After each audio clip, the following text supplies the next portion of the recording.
becoming such a joy to welcome you into this space. We have a beautiful service planned for you this evening, but before we begin, I need to acknowledge some harm that I have caused. There are some in our assembly who rely on a document called the Accessibility Hymnal to facilitate their full participation in worship.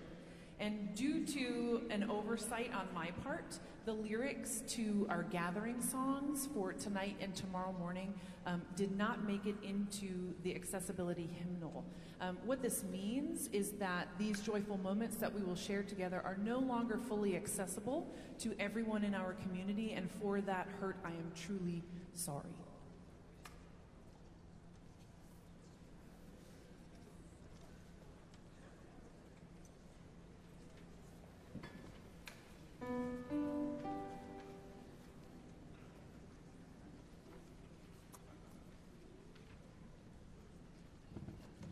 We welcome you to join us in any of these three songs at the very beginning of the service. We'd love to have your participation, and you will see the lyrics, at least here on these screens. Be the change.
We've got the right to organize. We've got the right to protest lies. We've got the right to survive, to make it right. We've got the right from the start. We've got the right from the start. Our country from the start. From the start.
How do we begin, asks this song, all of us, from considering Matthew Shepherds by Craig Hella Johnson. We began 3 days ago, wondering what brought us to this General Assembly. Why are we here, gathered in one place, some of us flying across the country to do so? So why did we? I came here with a purpose. I came to learn what it means to be UU for others. I found a community with so many different beliefs and viewpoints, some of those fitting together like a single thread. Some of those were more like oil and water, sharing a space but not quite together. Between the dividing political state of our nation and world troubles, it is a wonder that we are all here, together as a community. It was the power of possibility, of a new experience. It was the possibility of personal growth, the possibility of new connections, a yearning pulling you to reach out to people. It was the power of we. Even with the tensions in the US and around the world, we all came because we believed in a community strong enough to help us rise against the violence and hatred. I believe in the power of people. And here we have so many people, and beyond that, we are people united under a common kindness. The power of community has helped people get out of bed to face the day in the world that we are in. The power of community that is here, together, today. It is this power of we that we honor today as we light our chalice.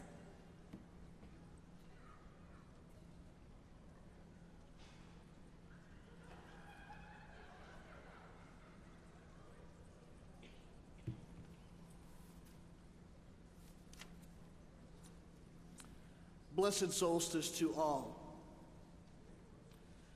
The great ocean liner of our denominational culture is turning.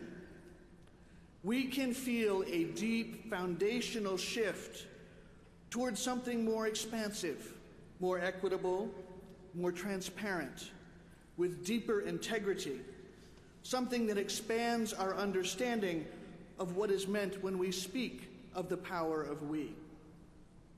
We are moving toward a new model of what my friend and colleague C.B. Beale calls preemptive radical inclusion. With preemptive radical inclusion, we do not work merely to accommodate those who hold marginalized identities when they appear, but we construct our spaces with the presumption that they will be in attendance every day.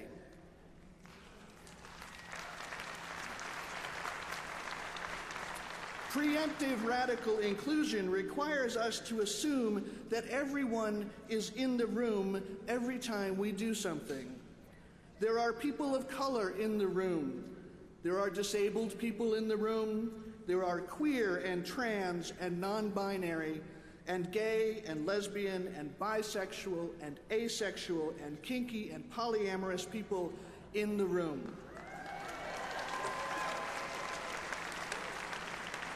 There are people with mental illness in the room. There are people living with intimate partner violence in the room. There are trauma survivors in the room. Working class people, the poor, the unhoused, and undocumented. Our spaces must be constructed so that all of these people are included in the we that we seek to create. Thank you. Changing denominational culture is like changing the course of an ocean liner underway. Turning a large craft is not done by the rudder alone. In a 1972 interview in Playboy magazine, Buckminster Fuller spoke about the importance of trim tabs. Trim tabs are small hydraulic-powered flaps on the outside of a ship's hull, well below the waterline. They don't look like they do much, only being a foot or two square each, but they are vital to navigation. By adjusting the angle on the trim tabs by just a single degree, those little flaps generate enough wash in the current to make the work of the rudder possible. Without the trim tabs, the rudder would be unable to steer the ship at speed. The work we do is often the work of the trim tabs. Sometimes when we are immersed in the work, it is easy to think that what we do has no effect. We barely moved this thing 1 degree from where it was. But over the years, our efforts, those incremental movements of the trim tabs, have caused enough wash in the current to permit the enormous ship that is denominational culture to begin to turn in a direction of those aspirational statements of principle crafted so many years ago, seeking justice, equity, and compassion in human relations, dignity for all, the search for truth, and spiritual growth that enriches our lives.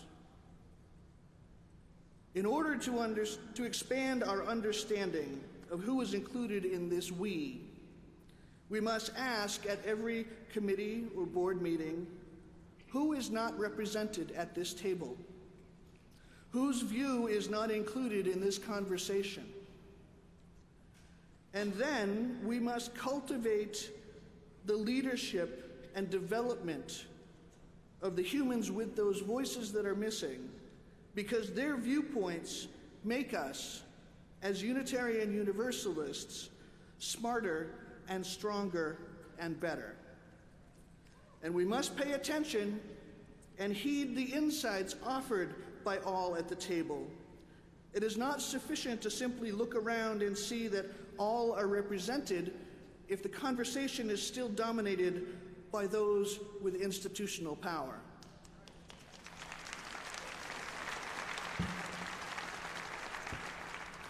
The power of we requires that those of us who have privilege use it to center those who have been historically marginalized. The power of we means that those of us who have privilege understand that being asked to listen is not the same as being silenced.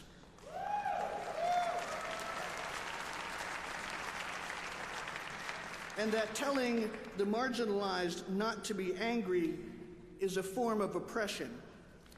And to encourage patience in the pursuit of justice is to support the continuance of that oppression.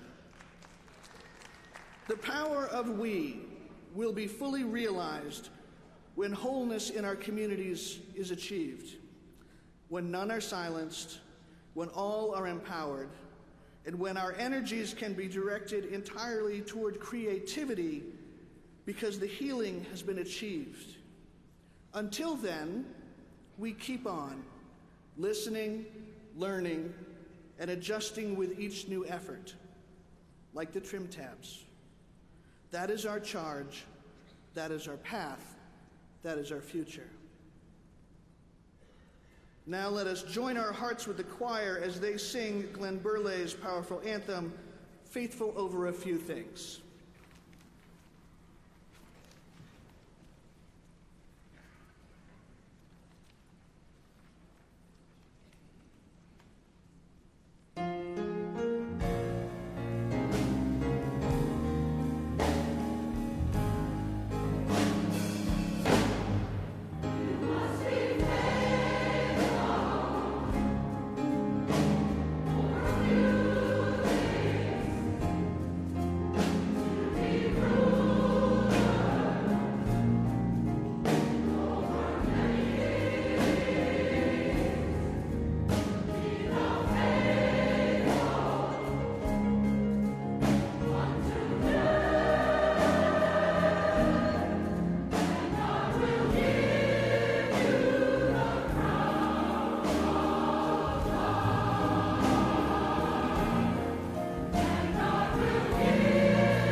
the Reverend Dr. Morrison Reid.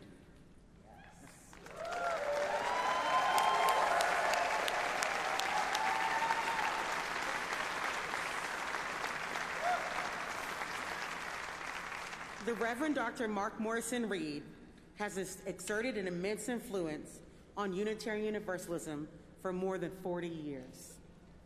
With Donna Morrison Reid, his wife and partner in ministry, he served 26 years as co-minister of congregations in Rochester, New York, and Toronto, Canada.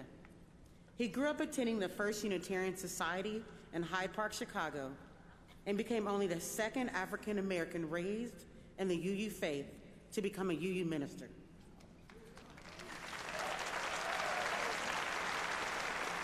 He pioneered the study of the African American presence in Unitarian Universalism, starting with his master's thesis, which became Black Pioneers in a White Denomination, approaching 40 years in print. And with the groundbreaking religious education curriculum, how opened the door. Over the years, he wrote and edited numerous books and articles on this topic, including Darkening the Doorways, The Selma Awakening, and Revisiting the Empowerment Controversy. With Jackie James, he also co-edited 2 volumes of meditations, Been in the Storm So Long, and Voices from the Margins. His memoir, In Between, Memoir of an Integration Baby, is now in its 5th printing. Mark's writings have highlighted the African American experience and Unitarian Universalism, not only to Unitarian Universalists, but far beyond our faith community as well. During the course of his ministry, Mark has visited and spoken at more than 225 congregations in the United States and Europe. He has delivered the Sophia Fawes Lecture, the Berry Street Essay, and the Men's Lecture, and he's preached a service he has preached a sermon at the Service of the Living Tradition. He was the keynote speaker at the UUA conference in Alabama to mark the 50th anniversary of the Selma March. Get ready for others. Mark has been vice chair of the Commission on Appraisal, the vice chair of the Ministerial Fellowship Committee, chair of the Department of Ministry Administrative Action Task Force, and a member of the Committee on Urban Concerns and Ministry, which established the Whitney Young Jr. Fund. He attended the founding meetings of the African American Unitarian Universalist Ministry, AUM, and the Diverse and Revolutionary Unitarian Universalist Multicultural Ministries, DRUM. While president of the Canadian Unitarian Council, Mark guided the CUC through its separation through the UUA. He has served as the UUA ambassador to European UU congregations and is the author of a book-length study on the origins and history of the International Council of Unitarians and Universalists. At Meadville Lombard Theological School, Mark served as an affiliated faculty member and coordinator of the Sankofa Archives, a collection of materials telling the stories of Unitarian Universalists of color. Starr King School for the Ministry has awarded Mark a Doctor of Sacred Theology degree, and Meadville has bestowed upon him a Doctor of Divinity degree. This list of Mark's accomplishments is suggestive rather than exhaustive.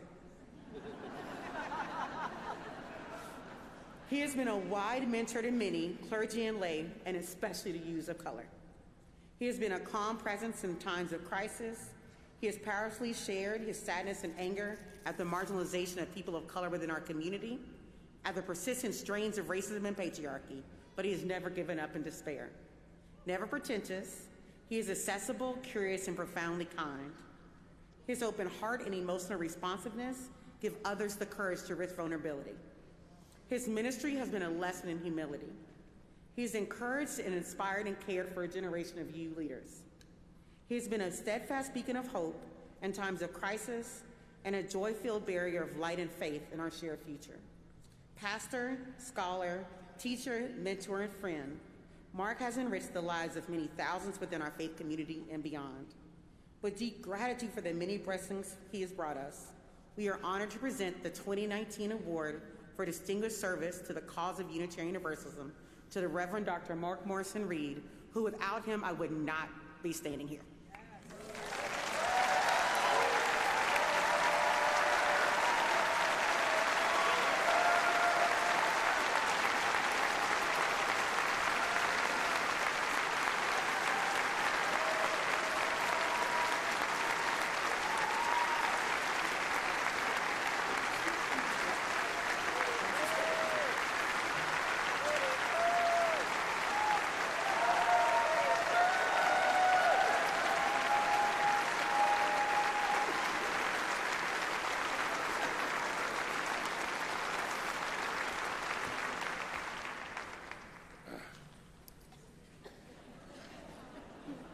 Yeah, you guys know about me.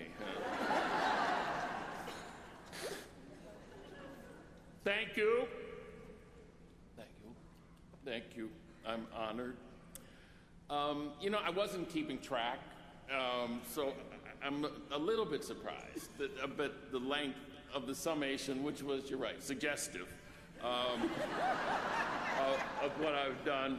But what I've been musing about since your call was how it really came to pass. So there's a backstory and there's a context. And the context is being embedded in 4 nurturing congregations. My home congregation, First Chicago, my internship congregation, Cedar Lane, and the 2 congregations Donna I served, First Universalist, Rochester, and First Unitarian, Toronto. I want to thank my congregation, thank our congregation.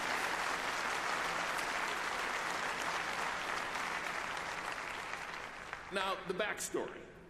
In 1952, when my parents were looking for a religious home, a friend of my father's took them, invited them to the First Unitarian Society of Chicago.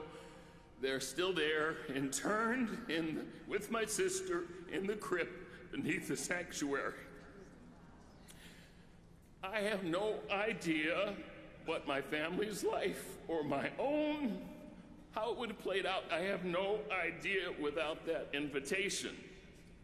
So I need you to think about that the next time you pass up the opportunity to invite somebody to church.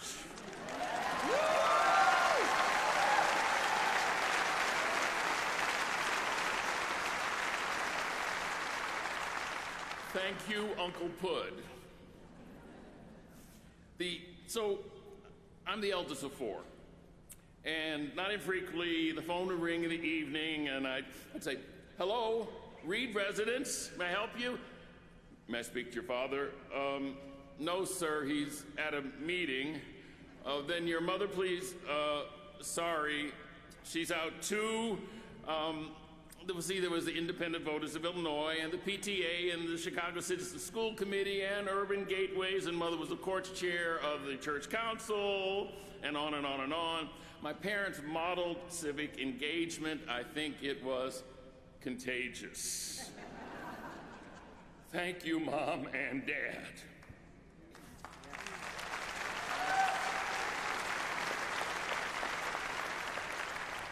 From the age of 8 on, I was a choir boy. I became a member of the Chicago Children, what became the Chicago Children's Choir. Little did I know that my visionary, exacting director, Chris Moore, would one day be my colleague, as would the other choristers, Sidney Morris and Rob Eller Isaacs. Now, I was never a soloist. I was just a choir boy, not Amanda. I was just a choir boy. And I remain one in the sense that in everything she described, I was always doing it with others. When I was a member of the Committee on Urban Concerns of Ministry, which I was early in my ministry, it was probably 79, 80, we challenged the MFC and the UUA to permit people of color in particular to hold dual fellowship. That opened the way for Mel Hoover and others. As a member of the UUA Curriculum Identity Team, I wrote How Open the Door. With Jackie James, I co-edited 2 meditation manuals. Then with Jackie and Mel and Rob Eller Isaacs and Lindy Rapson, when she was pretty new to this ministry, I was on the Department of Ministry Affirmative Action for when we dreamed up AAUM, the grants that got for the AAUM, AUM, which became DRUM, and Beyond Categorical Thinking workshops. And when I was president of the CUC, we negotiated the separation from the independence of the Canadian congregations from the UUA. And then, being in Europe, helping the UU Fellowship of Basel. Well, I did mostly coaching and networking for them. So, even my books were not, you think of book writing as a solitary work. But reality is, my students in Meadville Lombard did lots of the research. I did lots of interviews. You know, we went at the service of living tradition. I looked at the colleagues who had passed. I had interviewed or quoted at least half of them. At least half of them. I didn't do this on my own. They were there. They were reading what they said. They were with me in this project. So those who I have collaborated with over the last 40 years, you know who you are. You have touched my life. You have blessed my life. I want to thank all of you. Foremost of these is Donna, my companion and wife and colleague. I have to tell you, sometimes it felt like I was actually working for the UUA, not our congregations. And they only worked because Donna, despite her own, her own things that she was doing, including the UUA exec, she had me covered. She had my back covered with our congregation and, most importantly, with our 2 children.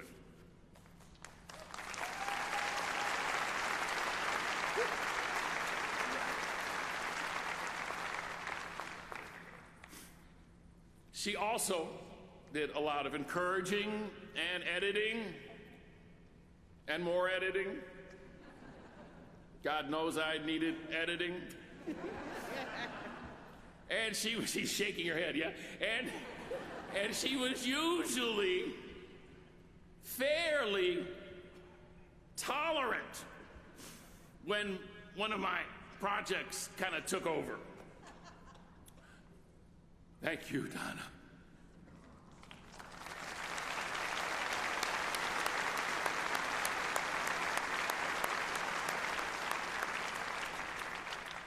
In 1966, when I was 17, serving as the LRY president at the First Unitarian Church of Chicago, Renford Gaines was one of our advisors. He was a role model for me. He was also one of only 4 African-American seminary students in the UUA at that point, and then at a point when there were only 2 African-Americans in pulpits, both part-time. We've come a long, long, long way since then. And along the way, there were battles, and there were disappointments. Some were dramatic. There was real pain. But our understanding evolved as our vocabulary did as well. But we kept falling short of our hopes. It's built into it, you have to, and we were never as progressive as we claimed to be. Nonetheless, we did change. It was messy. God knows it was messy. And it was incremental, and it was cumulative, and we tried different things, and we made mistakes. Lots of them, and then we'd adjust. Collaboration takes time. It takes time, and it takes patience and lack of it, and then more time. And in the process, I cried a lot, and occasionally I raged, and I tried to be a truth teller. But I want to tell you, I also enjoyed figuring out what had actually happened before, and it was what needed to happen at that moment, and how to leverage the system to make it more inclusive and just. For me, it was also a form of creative expression. And in hindsight, I can see that over time, I and the many with whom I worked, we made a difference. We were the trim tabs. We were the trim tabs. It just required showing up again and again and again, just staying in the conversation and engaging respectfully, open-heartedly, lovingly with people of good intent to shape a future none of us alone could imagine or create. Thank you. Thank you all. Thank you.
The Unitarian Universalist Association presents an award each year to someone who has made outstanding contributions to religious education. This award was established in 1972 by the St. Lawrence University Theological School Alumni Association and the Religious Education Department of the UUA. This year's recipient of the Angus H. Maclean Award for Excellence in Religious Education is C.B. Beale.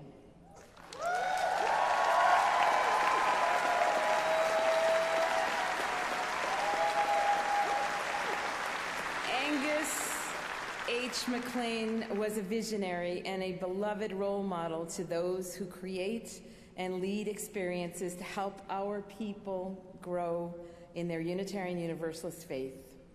In 1951, Maclean, then professor of religious education at St. Lawrence, said, "Love exists only when someone is loved. Freedom exists when relations worthy of that name govern communication and action between persons. Such values are communicated only when live, if I may borrow and somewhat distort a TV term. This is why I have so often said that a faith which is so largely a faith of dynamic ethical and intellectual values should make method the heart of the curriculum." Making method the heart of the curriculum means that how we teach, how we engage with our people matters at least as much as what we teach. We invite a group of 8-year-olds to use drama or art or games to make meaning together. We speak of the music in Our Whole Lives Comprehensive Sexuality Education, knowing that our people, young and old, will remember the approach, the activities, the values, and the openness to questions, even when content details have faded. Trainings for new religious educators invite participants to bring their experiences, questions, and playfulness and build a learning community together. The ministries of religious professionals are strengthened by the compassion offered to them by a good officer in time of need or by a facilitator trying to help them grow in wisdom and understanding. Facilitators, lay leaders, religious educators, and ministers who pose a thorny question to a social media group find peers and guides who go beyond answers to engage questions. The intentional act of welcoming and including people of all identities and abilities in our designed learning experiences and in all of congregational life is a powerful way to embody our faith. So C.B. Beale is a religious educator who has done all of those things and much more. And I'm going to quote the text of the award. C.B. Beale has served Unitarian Universalism and their profession with wisdom, creativity, and integrity in Angus H. Maclean's spirit of inclusivity, justice, compassion, and love. It is my great pleasure today to honor C.B.'s work and express our grateful appreciation. As a teacher, program leader, and facilitator, C.B. has pointed many congregations, lay leaders, and religious professionals toward just and equitable ways to embody being beloved community together. C.B. has raised their prophetic voice to challenge Unitarian Universalists to center people who are marginalized by trans and non-binary gender identity and expression. C.B. has attended with wisdom and grace to the nurture and professional development of religious education colleagues, both as a good officer and a Renaissance module leader. C.B. enthusiastically embraces and teaches the values and vision of Our Whole Lives. They have evangelized for holistic, comprehensive sexuality education as a trainer for the elementary and adult programs and a trainer of trainers for the elementary level. C.B. has led a thriving religious education program for children, youth, and families at the Unitarian Universalist Society of Northampton and Florence in Massachusetts for 16 years. Conducting an impactful ministry via social media, C.B. brings insight, integrity, and knowledge to interactions among religious professionals, our whole lives facilitators and lay leaders. Through justice and peace consulting, CB takes Unitarian Universalist values into the wider worlds. They teach and demonstrate the powerful concept of preemptive radical inclusion in the spirit of Angus Maclean's understanding that the method is indeed the message. Teacher, facilitator, writer, theologian, mentor, and guide, CB lives their Unitarian Universalist faith, calling us all to justice, equity, and compassion in our relationships one to another and in the world. Their work is a blessing to our faith. Congratulations to you, CB. I invite you to receive this award, just as I told you, not only as a capstone, but also as a charge to continue your faithful work. May you continue to challenge our Unitarian Universalist faith movement to engage us and to lead us.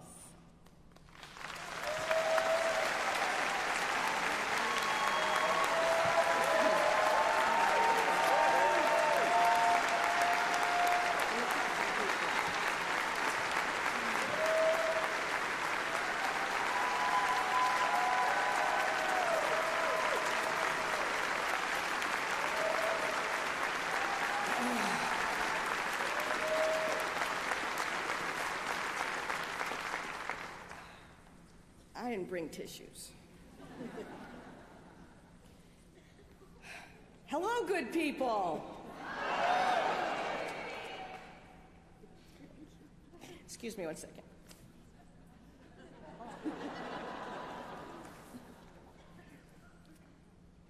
Thank you so much. This is really amazing. It was unexpected and amazing.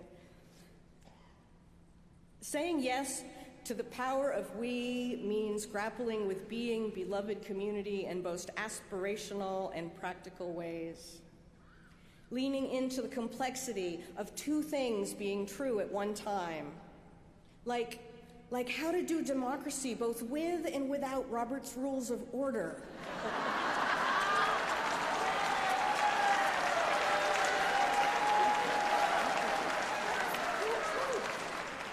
Like, seriously, good job, y'all. That was amazing.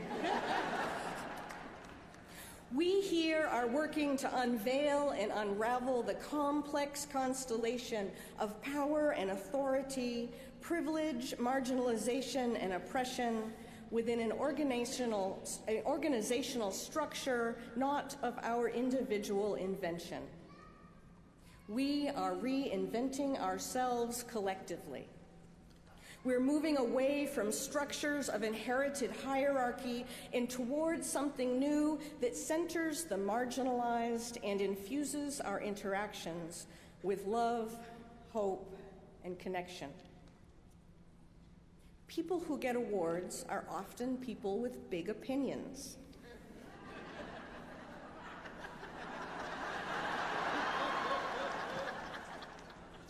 At our worst, we are teachers who mistake ourselves for prophets.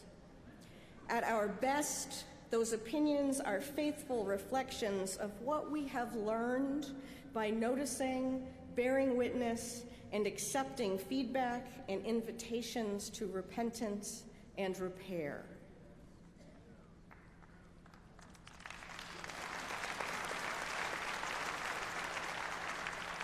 Developing as faithful people is hard work. It requires more humility than I anticipated, and less talking and more listening than may be my natural inclination. We are required by our aspirational vision of beloved community to continue to gain new knowledge, learn new skills, and more finely hone skills we already are learning.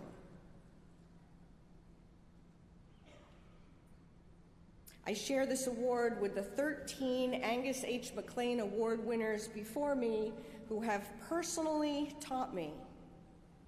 I share it with those who have called me in when I desperately needed to be corrected, and with those who have borne witness when I was in pain.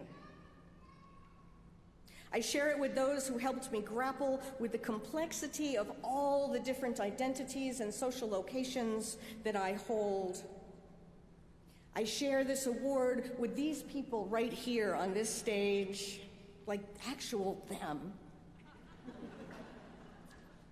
With my queer and trans kin, with my Black, Indigenous, and people of color siblings, I want to particularly lift up the transgender, religious, professional, Unitarian, Universalists together.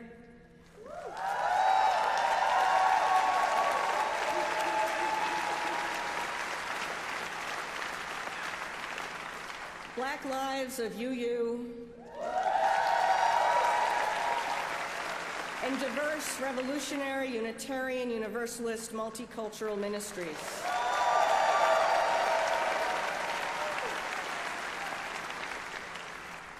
I share this with my religious colleagues, and I share it with all of you. The power of we is this: all of us means all of us. So I accept this award in gratitude for all who have taught me, and I pledge to do my best to pass it forward. Thank you.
Enormous pleasure to award the 2019 President's Award for Volunteer Service to the Association to Denise Rhymes,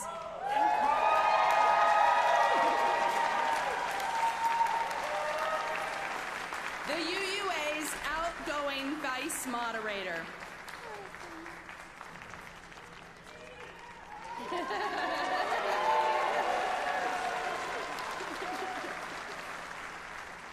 The annual President's Award is given to the person or organization designated by the President as having given extraordinary and vital service to the UUA as a volunteer. Denise, I can think of no one more deserving of this award this year. I'd like to read from the citation. Denise Rhymes has served Unitarian Universalism and the UUA with unfailing dedication and generosity. She has served with distinction at the congregational, district, regional, and national level. Serving as president of the First Unitarian Universalist Church of Richmond, she helped create practices that led to more effective focus on mission.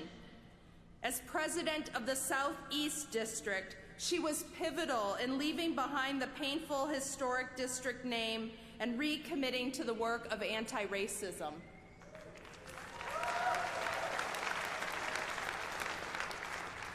As president of the District Presidents Association, she helped negotiate the move from districts to regions. Her resume for the association also includes more than 11 years serving in various roles to support General Assembly. Most recently as the Board of Trustees liaison to the General Assembly Planning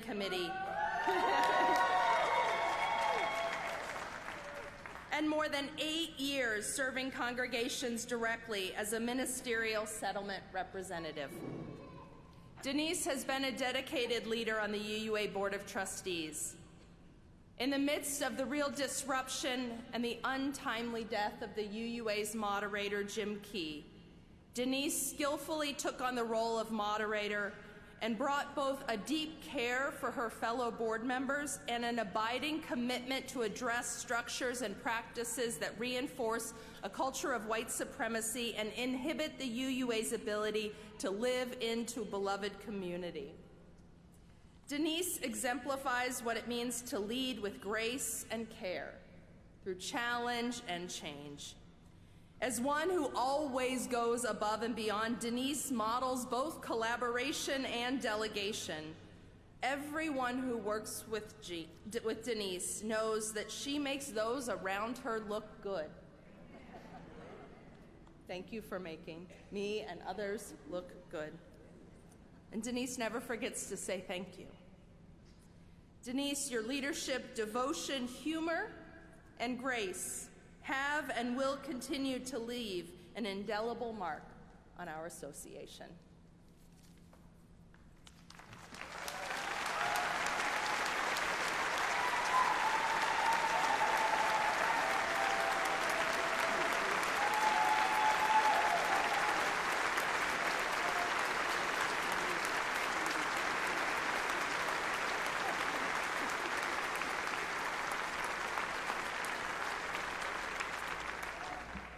Y'all, I forgot my notes, but that doesn't mean there can be any amendments or procedural questions.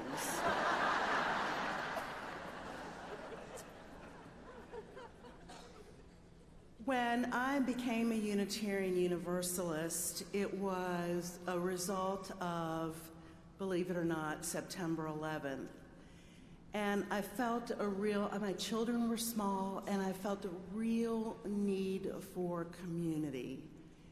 It didn't occur to me then, but it happened very quickly, that the whole definition of community took on a brand new meaning for me. And as a result of what I've learned and what I've been able to do as a Unitarian Universalist, this is not my award alone. This award represents the power of we.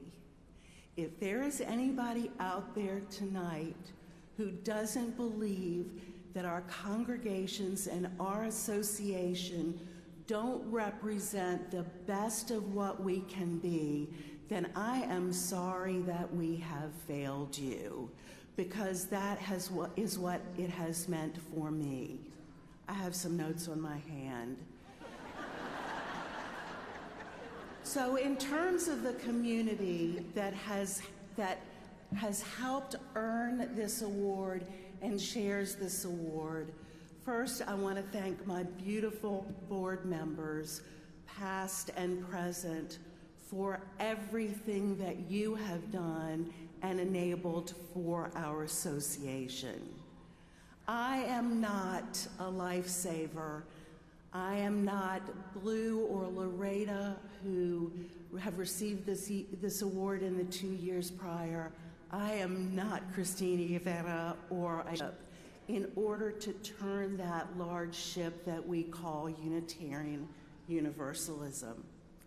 My congregation, First UU of Richmond, Virginia, I love you so much.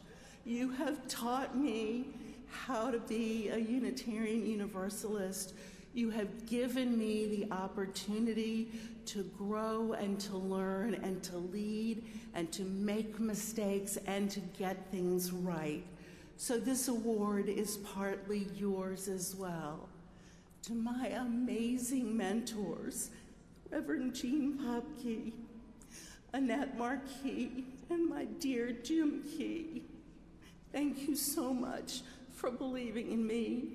You share this award with me because part of you is right here with me.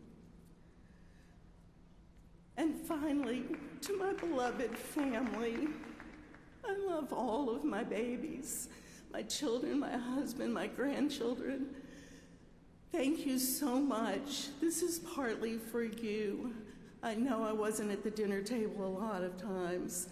I know you got sick and tired of me bitching and moaning about meetings and committees. My poor husband had to get hearing aids as a result of all of that.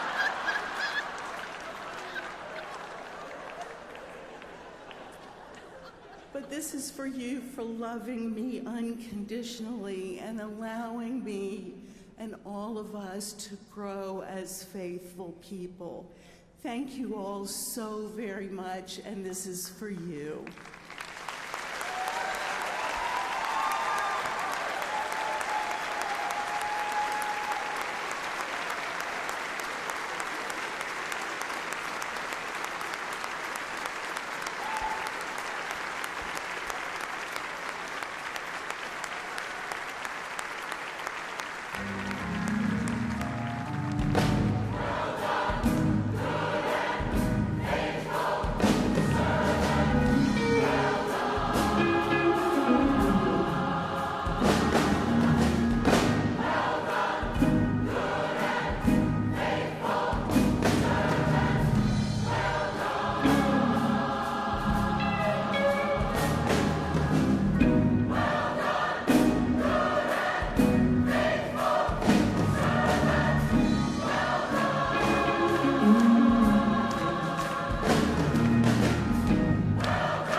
Almost 3 years ago, our Board of Trustees voted to raise $5 million to support Black Lives of Unitarian Universalism.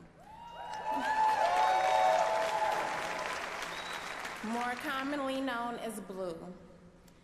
It was a bold pledge, and it launched many of us on an amazing yet challenging journey. Today, we celebrate the successful completion of the Promise and Practice campaign.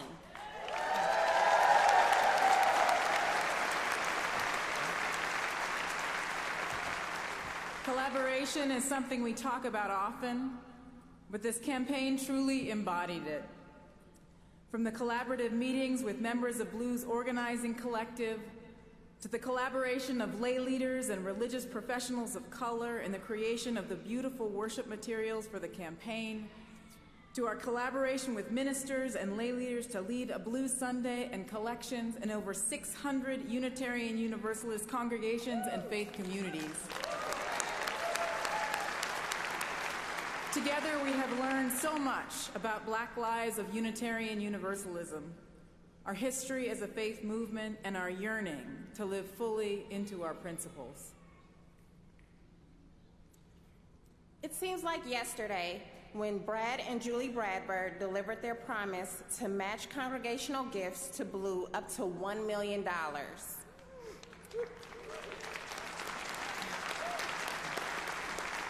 This was a beautiful ending for our New Orleans General Assembly that offered up a challenge to our ministers, members of congregations, and UUA staff. Thank you, Julie and Brad.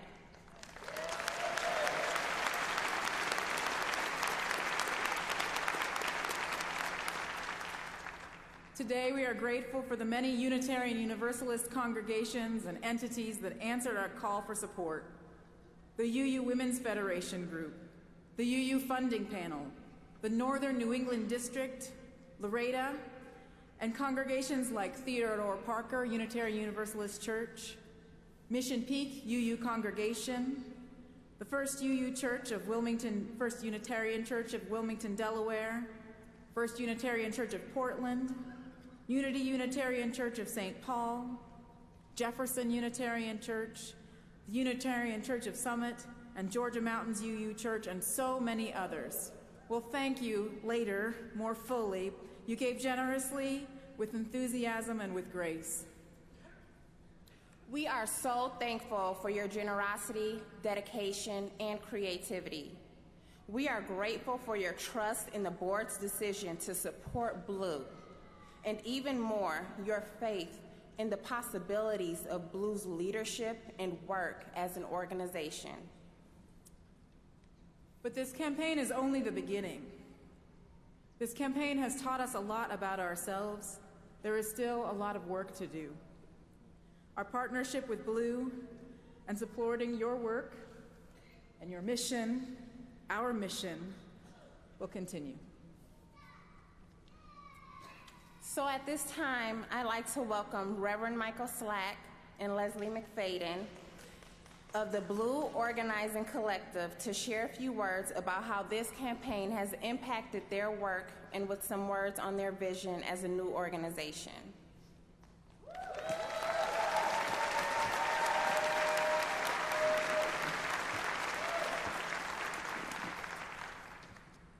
Black Lives of Unitarian Universalism was a possibility imagined by 7 people in 2015 out of a dream for spiritual connection and commitment to create a more just and loving world for Black people.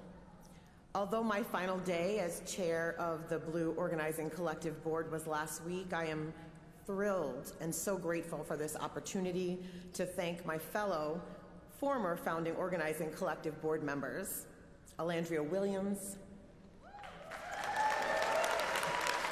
Reverend Carlton Elliott Smith, Kenny Wiley, and Dr. Royce W. James. We didn't know at the time that we'd be starting a new organization or a new faith community, but somehow we ended up doing both. Since the bold and courageous decision of the UUA Board of Trustees in 2016, Blue has worked to advance our 3-part mission, expanding the power and capacity of Black UUs within our faith, providing support, information, and resources for Black Unitarian Universalists, and justice-making and liberation through our faith.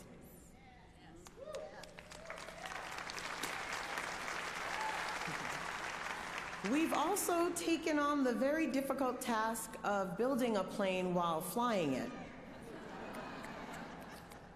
So while we held a convening in 2017, revival in 2018, and expanded our ground organizing supporting efforts against deportations in California and pushing with our partners to end cash bail, we've also incorporated as an independent entity, established our bylaws and governance structure as we prepared for the fulfillment of the Promise and Practice campaign. We could not have done that without the support of the UUA staff and leadership of past and present, with special thanks to Christina Rivera, Denny Davidoff, the Reverends Jan and Rob Eller Isaacs, Reverend Mary Catherine Morn, Jim Key, Reverend Dr. Sophia Betancourt, Nora Rassman, Cherie Taylor, Carrie McDonald, Taquina Boston, and our UUA president, Susan Frederick Ray.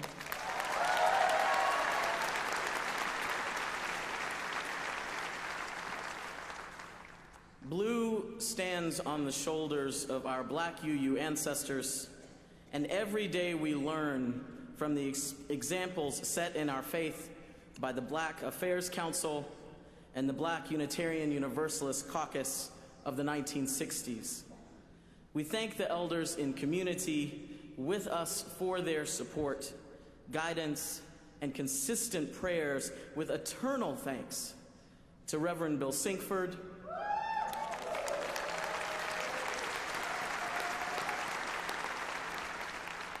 Dr. Leon Spencer, Dr. Mtangalizi Sanyika, Paula Cole Jones, Carmelita Carter Sykes, and Carol Carter Sykes. Today, Blue's dynamic structure includes our financial transparency group, chaired by Ndidi Achebe, Team Sankofa, a cohort, that's right, of Black UUs organizing to change the material conditions of Black people all over this country, our ministerial network, providing pastoral and spiritual support and care, and most notably, the current Blue Organizing Collective Board, Reverend Michael Slack, Dr. Takia Amin, Reverend Kimberly Quinn Johnson, Samuel Prince, Paige Ingram, and our incredible executive director and soon-to-be new mom, Lena Catherine Garner. Yes.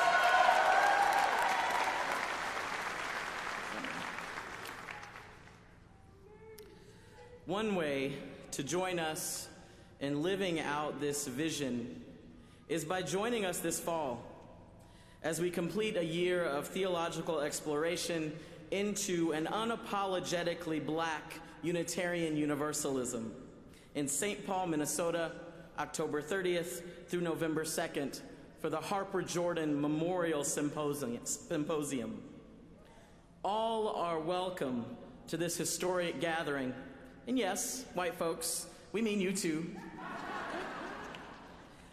Please visit blacklivesuu.com/symposium for full information and to register to attend. Finally, we would be remiss if we did not specifically thank outgoing UUA CFO and Treasurer Tim Brennan. Tim has been a blessing to Blue in so many ways, coming to our team meetings when asked to help us navigate the complicated process of becoming an independent entity, advising us around budget, processes, and leading his own team with such clear vision around fulfilling the material and spiritual promise the board made to Blue in 2016.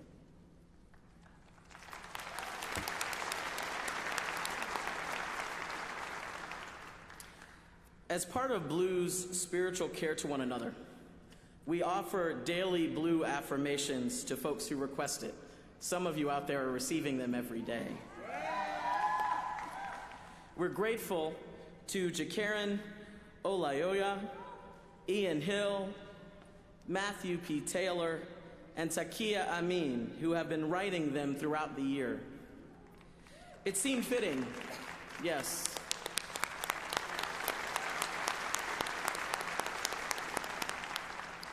It seemed fitting to close with yesterday's affirmation. It said the following: "We are the ones we've been waiting for. We are the love that we seek. We are the seeds we are sowing. We are the harvest we reap. We are that we are." Thank you, and Ashe.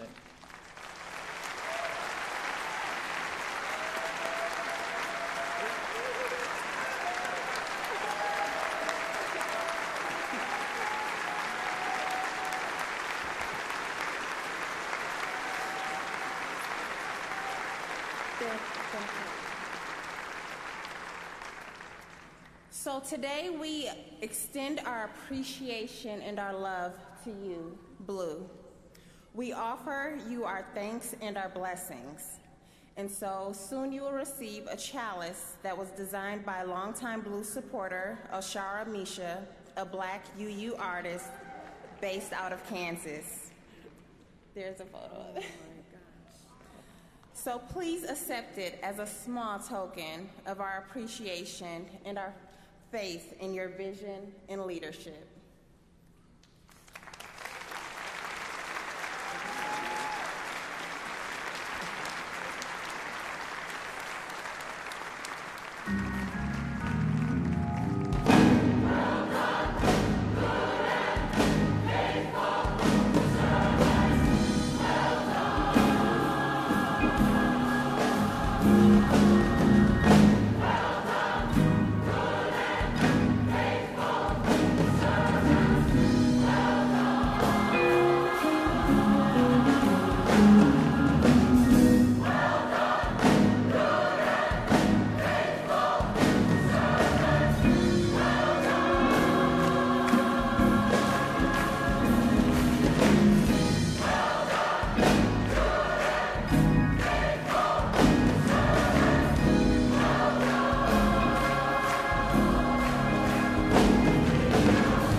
There are so many who serve us.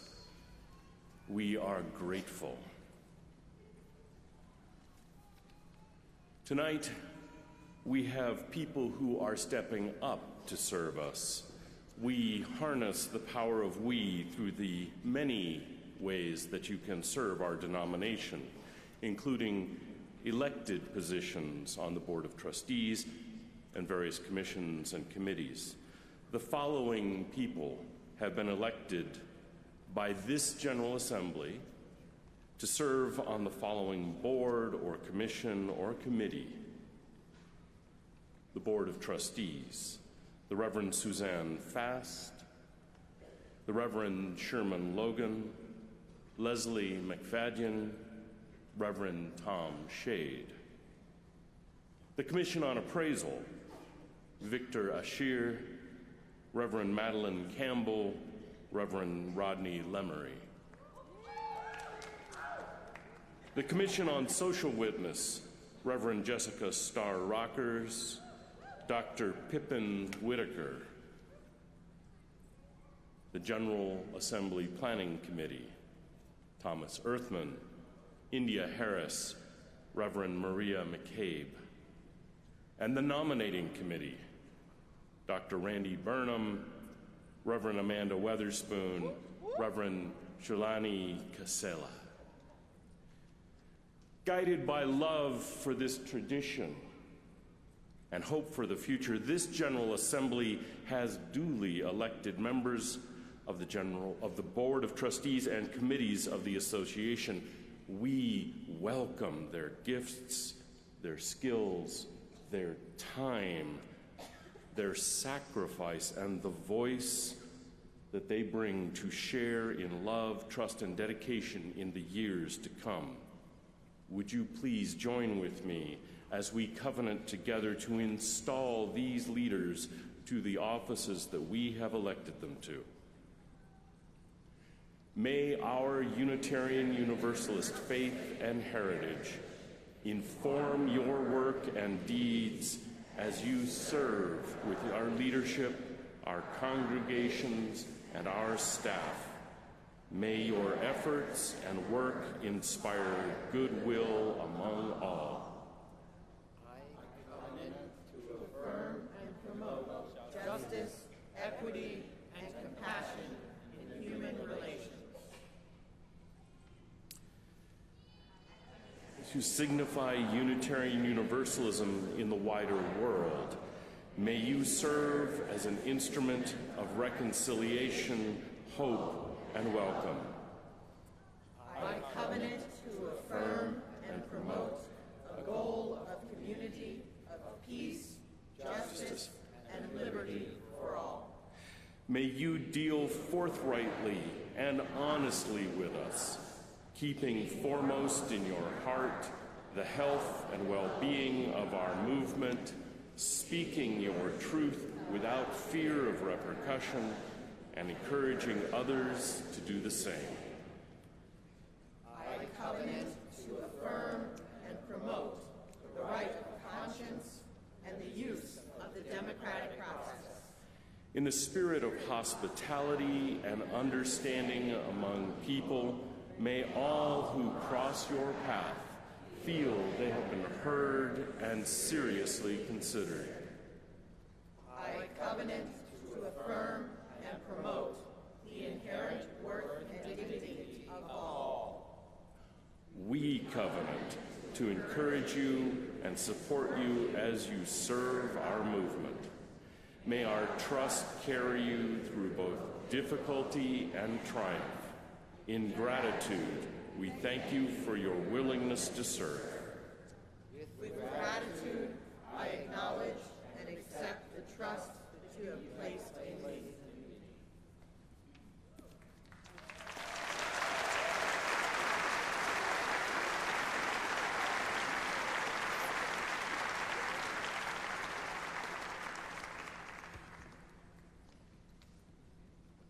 Let us pray. Creator, Waymaker, loving presence, Spirit of life. We are grateful for the examples of commitment and dedication and ask that all who take up the great work of our faith be blessed. We acknowledge in ourselves those times when we have shied away from the power of we, shied away from the call of our hurting world. We confess we have not been able to do all that we know we can. For those times we ask forgiveness. Let those who have modeled commitment and dedication here today from those of our many pasts make the way clear for us. Fill our hearts with devotion for the love that draws the circle ever wider.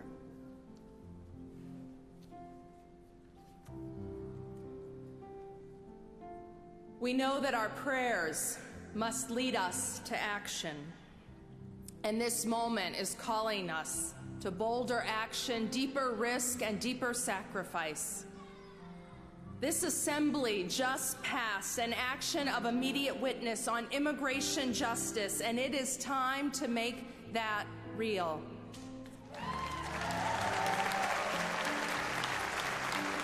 We not only resent, but we will resist the fear that the Trump administration continues to evoke to perpetuate more danger and distress to our people and our siblings and families across this country. New threats have just been issued in the past few days of ICE raids rounding up families for deportation and targeting sanctuary cities.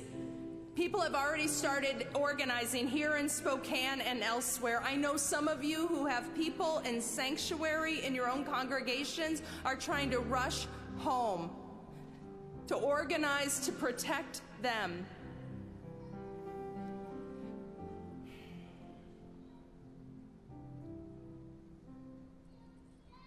Incrementalism and progressivism are insufficient in this moment of growing totalitarianism and state violence.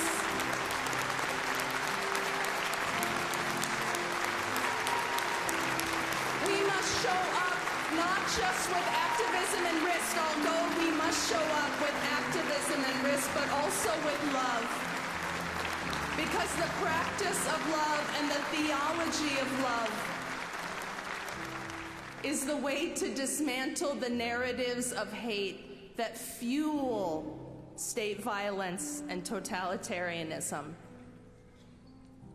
Loving one another, risking to protect one another. That is the leadership that is needed because it is life and death right now. For immigrants and refugees, for trans people, for people with disabilities, for people of color. There have been moments when our faith has rested in the belief that change will just come and will be incremental. We don't know what's going to happen, but we must fight and we must love one another.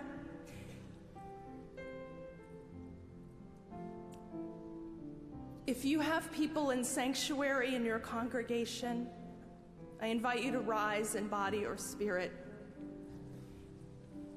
If you are organizing out there for immigrant rights, I invite you to rise as in body or spirit.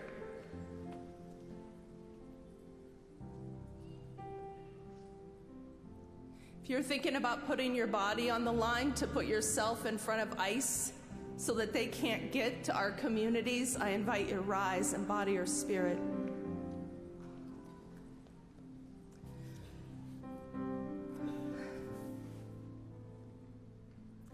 Let us keep praying, my friends. We pray for you. We pray for one another. We pray for our neighbors.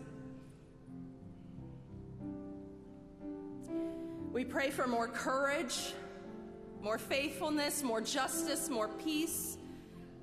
We pray that all people may be safe and free and whole and loved. May we be willing to risk ourselves, to sacrifice for those who are leading and fighting for one another. May we hold each other and those we don't even know tenderly in our hearts and in our prayers. Spirit of life and spirit of justice that holds us all, lead us. Lead us to show up each day with greater justice and courage and love. Help us to nurture one another and build more expansive communities to protect and care for one another in the midst of the hardship and pain of our lives. Side with love, our yellow shirts, Love Resists, our joint campaign to resist criminalization, all of these are going to be sharing information about how you can support organizers, how you can support one another, how you can be actively engaged in fighting this brand new announcement of ICE just rounding people up. We must be braver and bolder and more loving. May we hold one another more tightly in this time. May we move more powerfully together, ever expanding the we, because it is every single one of us. All of us is the we that we fight for. El pueblo unido jamás será vencido. El pueblo unido jamás será vencido. El pueblo unido jamás será vencido.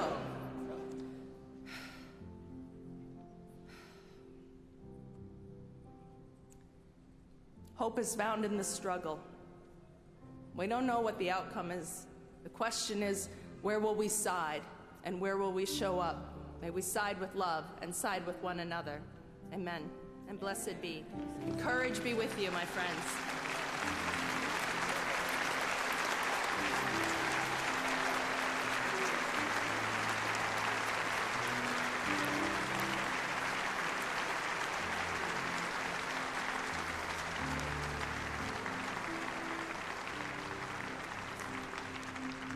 In the book of Ruth in the Hebrew Bible, a commitment is made, a connection is formed, a family is created.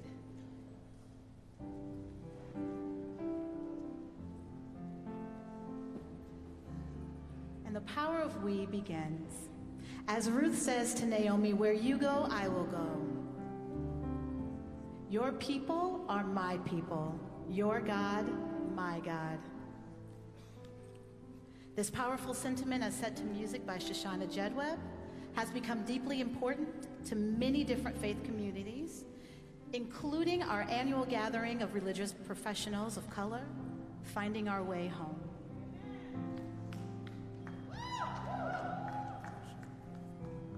I'm going to sing it through one time, and then please join me to sing it with myself and the choir twice more. Okay?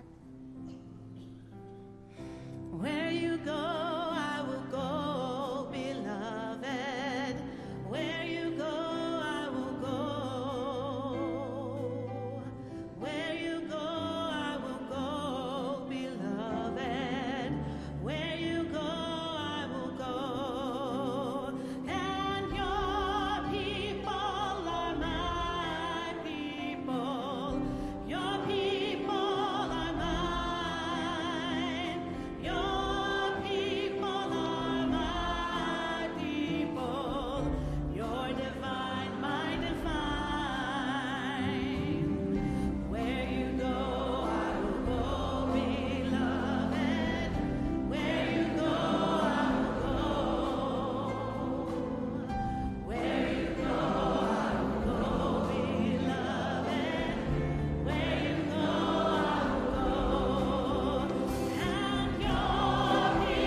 So it's been a week, y'all.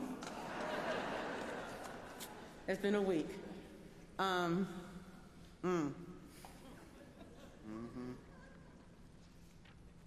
General Assembly is always the week of ups and downs, the most beautiful things in the universe, and some of the most painful that you're like, what? And it's been like that since I was a child. I'm now almost 40. We have been invited into a conversation by the Commission on Institutional Change and by the board, the administration, the youth movement, folks trying to go, what are the questions we have to wrestle with in our faith? How do the questions live in you? Not just in your head, but in our relationships, and our congregations, and our covenant communities, and everywhere we are. We've been reminded that how we engage in our governance and how we use the tools available to us is not as much about procedure as it is about our willingness to trust or not trust one another and our leadership.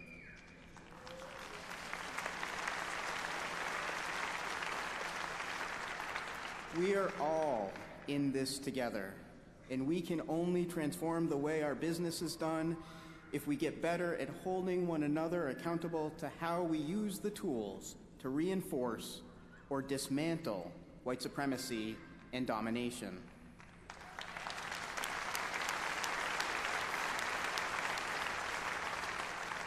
Now is the time to dedicate ourselves to more faithfully living our values, including doing the in-between work of preparing for next year's General Conference. If we are going to be able to articulate our faith and values next year, we need each and every one of you to help bring the questions from the Commission on Institutional Change's yesterday program and today's questions from the board home to your congregations and communities. We need each one of you to live our faith daily. Our dream is that beginning next week and continuing on a regular basis, you pull those questions out, think about your answers, journal your thoughts, and discuss them with ever-expanding and changing circles in your lives. We're in this work together, right? All of us. All of us. The power of we is what does it mean for all of us to move, all of us to fight for justice, all of us to craft the faith that we know we want it to be and that we dream and imagine it to be. It's around dismantling the hypocrisy that lies at the heart of some of our institutions and ways of doing change. So I have to just say a little thing because it's been on my soul a lot. So I do a lot of work in Homestead, Florida, and we talked about Homestead a lot. Homestead has one of the best immigrant rights organizations in the country, and they cannot get out the way because a white man refuses to step down. That is the problem we have in this work. So as we are moving and doing the work in the world, sometimes it's hard for people to move out the way and let the people directly impacted lead. It is happening in our immigrant rights movement. It's happening in every movement in this country and in the world. So I am imploring you, when you go home to do this work, remind yourself, am I directly impacted? Maybe not. I helped start immigrant rights networks. I'm not an immigrant, so I am not in charge anymore. And I am black. So that means we all have to do the same thing. Know when it's time to be in front, and when it's time to say, thank you, I'm taking some direction. So I want to give some direction for a minute, because I learned to chant really differently. So please rise in body and spirit, and we're going to do this chant the actual correct way. All righty. Here we go. It is actually like this. Watch me. El Pueblo Unido jamás será vencido. El Pueblo Unido jamás será vencido. Hold on. It's what? It's a fight chant, baby. It's not like woo. Ready? El Pueblo Unido jamás será vencido. El Pueblo Unido jamás será vencido. El Pueblo Unido jamás será vencido. The people united will never be defeated.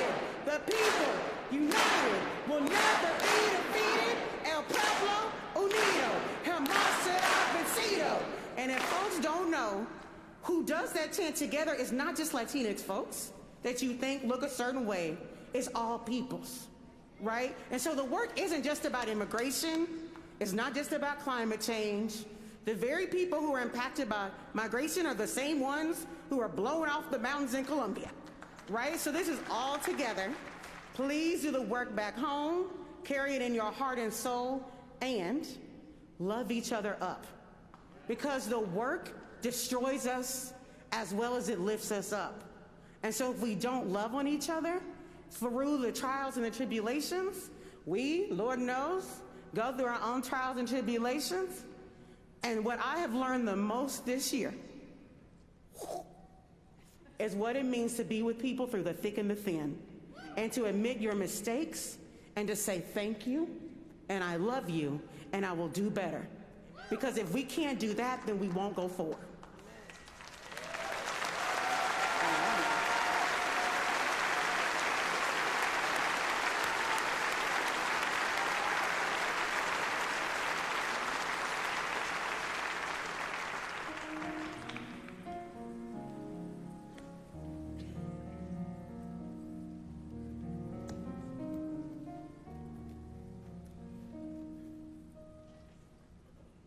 Will your heart and soul say yes?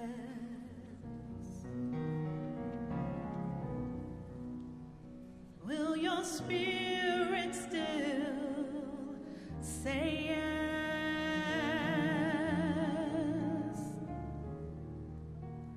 There is more that I require of thee.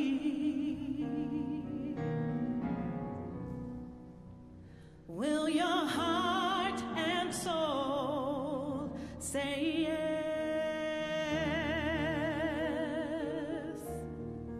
Now will your heart and soul say yes? Yes. Will your spirit still say yes?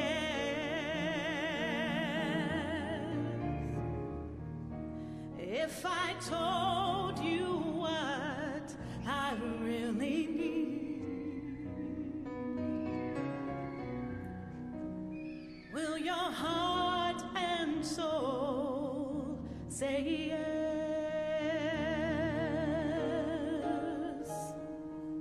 Now will your heart and soul say yes? Our hearts are full. Will your spirit still say yes? Our spirits are awakened. There is more that I require of thee. We are listening. Will your heart and soul say yes? Now is the time. Will your heart and soul say yes? Now is the moment. Will your spirit still say yes? We are ready. If I told you what I really need, open and vulnerable. Will your heart and soul say yes? The power of we answers yes. So just say, oh yeah.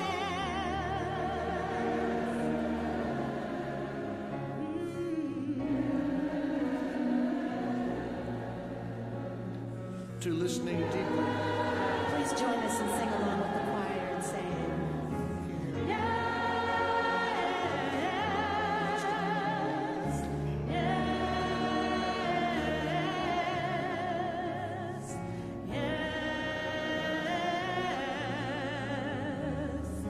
yes.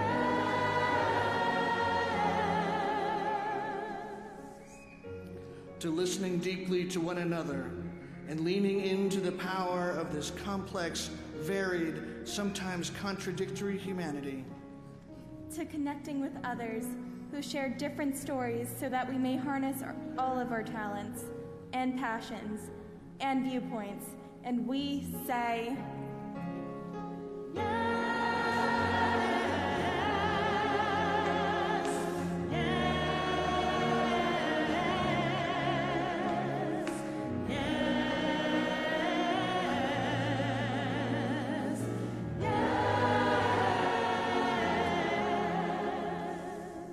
vulnerable as we face challenges to all that we know and all that we are, knowing that power of we calls us to greater knowledge. To setting aside our fragile egos in the service of that which calls us to be more inclusive and loving and risk-taking, we say yes.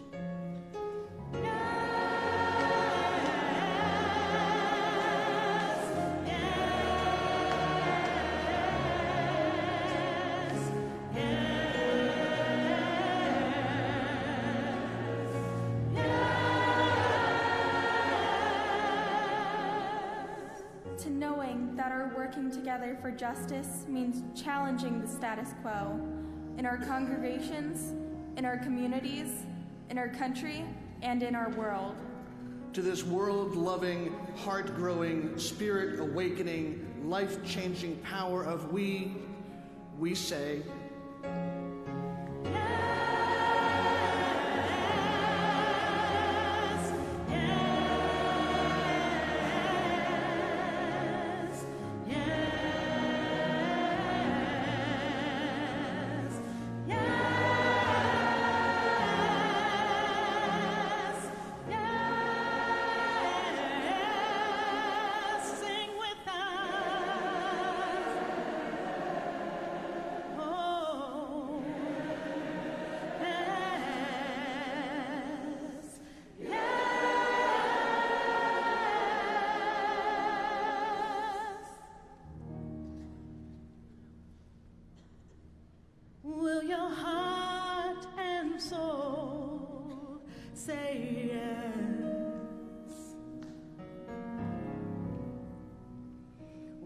Spirit still say yes,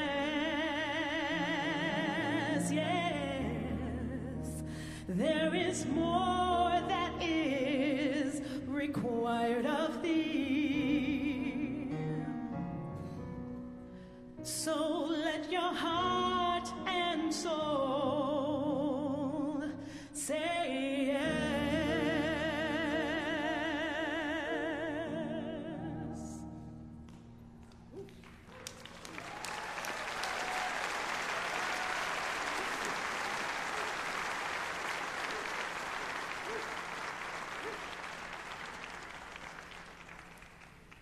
In 1 year, we will gather again, the annual gathering of Unitarian Universalists in Providence, Rhode Island. Now, 2020 marks the 400th anniversary of the arrival of the Mayflower on the shores of New England. Oh. Let me say that again.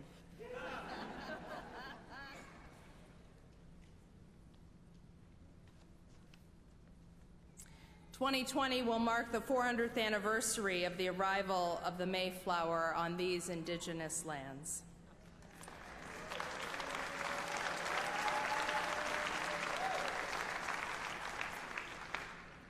And just a few miles from what is now Providence. I need you to know that we are going to be arriving there in the midst of major celebrations honoring this history of colonialism, celebrating this history of colonialism, a history directly connected to parts of our own history as Unitarian Universalists. The Puritans, the Pilgrims, they are one piece of our history. So as we prepare for General Assembly in Providence, we acknowledge the legacy of conquest and colonialism in this tradition. The General Assembly Planning Committee and Board of Trustees chose the location of Providence a number of years ago because it would invite us to confront and wrestle with our history of colonialism.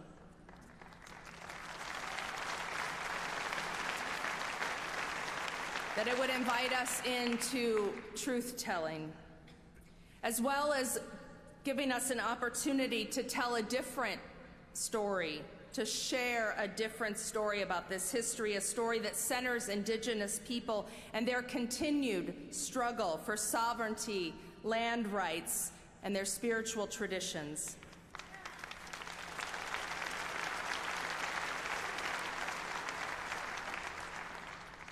The people who came to this continent in 1620 with the values of religious freedom and covenant, values that we still celebrate and affirm today, did not acknowledge how their vision of religious freedom depended on denying the religious freedom to Indigenous communities, and how their understanding of covenant did not include a covenant with the people living in the land they came to occupy.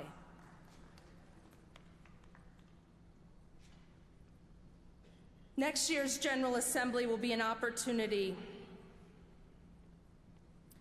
to understand our history more deeply, and also to continue the spiritual, practical, historical, cultural work of putting a liberating theology and a practice of the power of we at the center of who we seek to be.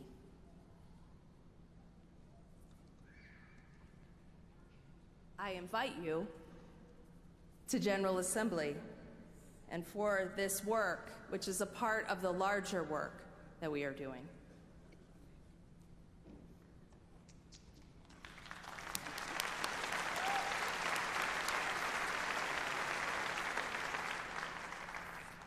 There are so many people to thank this year.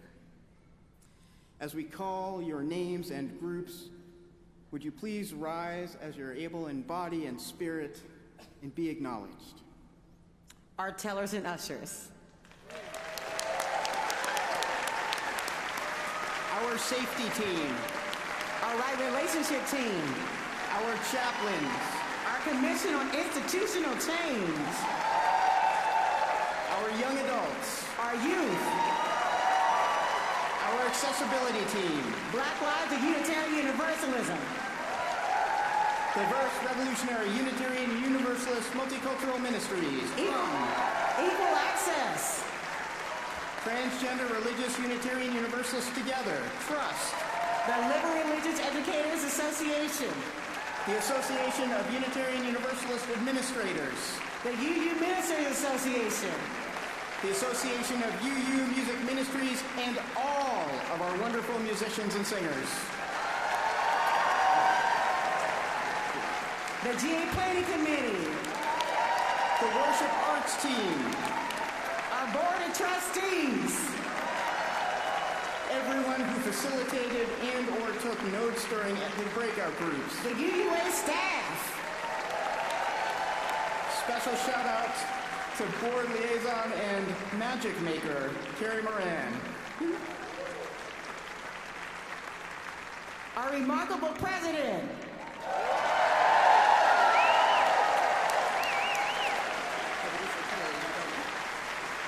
Our Executive Vice President, Carrie McDonald.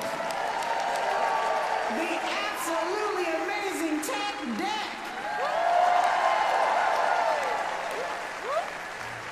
And everyone who attended both here on site and out there online. Let's give ourselves a big round of applause.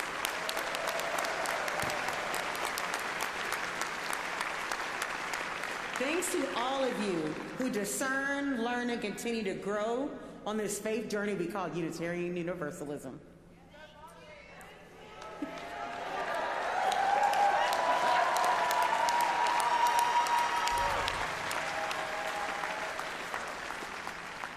Please rise in body or in spirit. Oh, sorry. I'm so sorry. We're not there yet.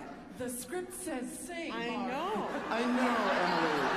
I know. But if nothing else by now, you've learned we don't necessarily keep to the script. Sometimes the script needs help. As Susan says, sometimes the script needs help, and she's going to help us out.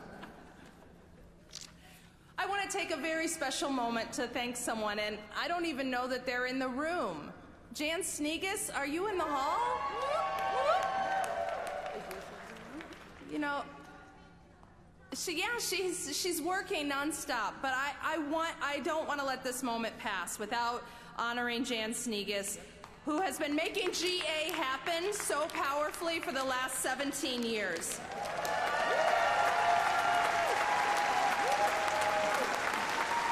We love you, Jan. We hope you can feel it.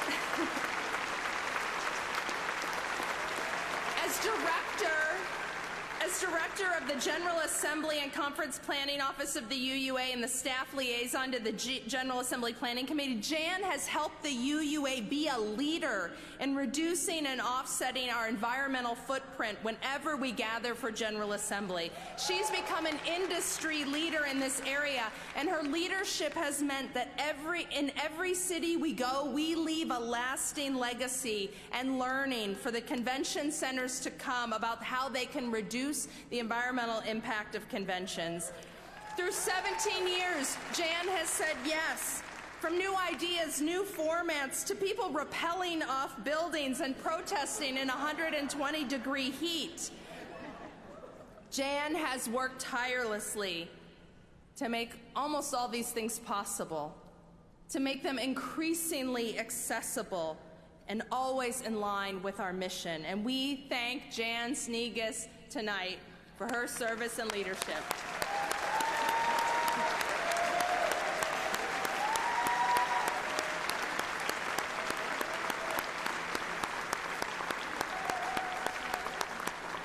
And we are very excited to welcome our new General Assembly and Conference Planning Director, LaTanya Richardson, to the UUA and to the General Assembly Conference and Planning Services.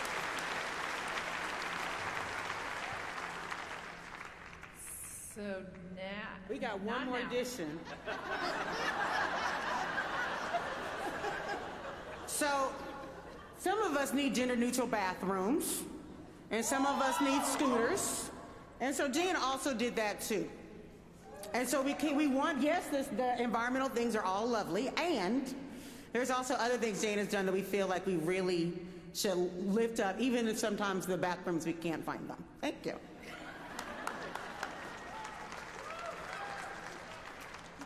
Now you're up. Now it's my turn. It's all of our turn. I'd like to invite you to rise in body or in spirit and join us in singing Life Calls Us On. It does, doesn't it? Here in reverence now we gather for the blessings we have known, with a pledge to one another that we journey not alone. Joy and sorrow.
So sometimes the power of we gets us so excited that we forget things.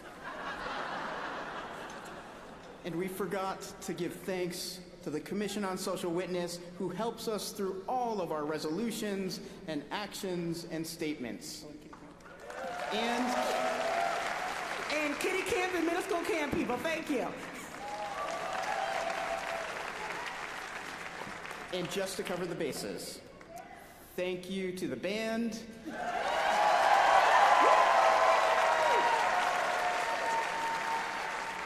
And to everybody else who made this magic happen that we did not name.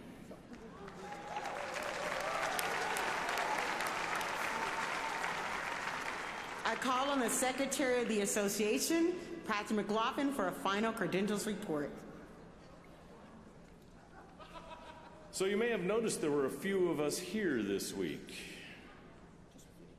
Total attendees, 2,740. 107 youth and 226 people off-site.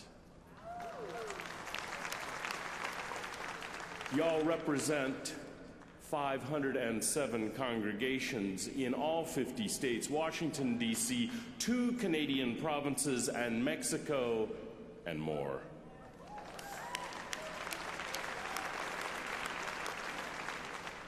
If it looked like it took a while to count some votes, it's because there were 1,417 delegates, and 198 of them were off-site. 291 ministers among them, 48 religious educators, and we have 3 associate member organizations who were part of our community.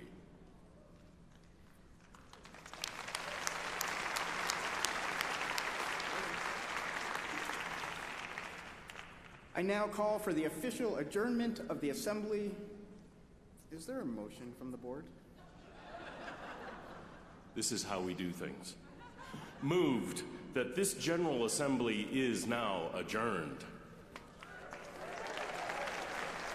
All those in favor of adjournment, please signify by raising your voting cards or your hand. All those opposed? No. What say our online, you saw a couple, what say our online delegates? I'm going to call it. The motion to adjourn is carried.